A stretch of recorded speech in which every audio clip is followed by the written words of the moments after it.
He'll pay $50,000 for Freestone if he is successful in his 2-month loan spell. When Roger Freestone kept 6 clean sheets in 14 games for the Swans 2 years ago during a loan spell from Chelsea, the Swans climbed from 22nd to 12th in the table. And when he started training with the Swans this morning, he knew he was being asked to do it all over again, because manager Frank Burrows is seriously concerned about a defence that has let in 12 goals in 6 games.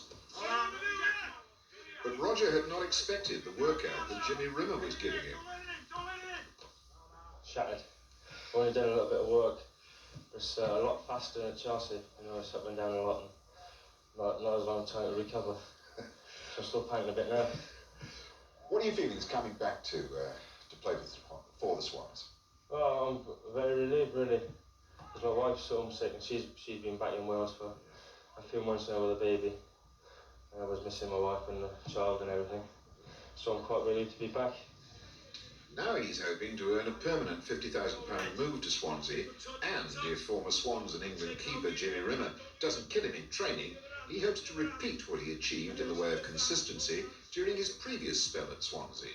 Well, if I do half as well as last time, I'll be quite pleased. I've got to set some standards on Saturday, and hopefully, do twice as well. Although Swansea are short of cash for transfer deals, bringing in Roger Freestone is not the end of manager Frank Burrows' rebuilding plans. No, I will do whatever's necessary within the laws of the land, Hugh, to try and get Swansea a winning team. And there is a challenger, and I spread the challenge to all my players that if they do enough, then they make me pick them, because I am not happy that my team losing, and neither are my supporters. You have a reputation of being a hard man, Frank, but then you're not difficult to please. What would please you about the current Swansea South? I've been pleased with the attitude to the training.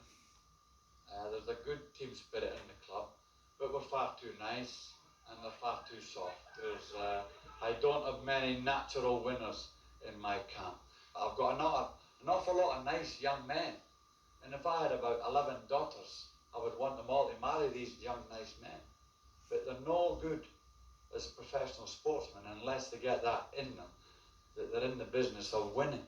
But how do you drive that into them? You can't. Well, you can't. You're born with that sort of attitude, aren't you? One or two of them might discover it and want to, or I'll have to be Mr. Nasty again and make more changes and put more people on transfer list and upset a few more people, because at the end of the day, my main job is to try and get a winning team for Swansea City and for their supporters.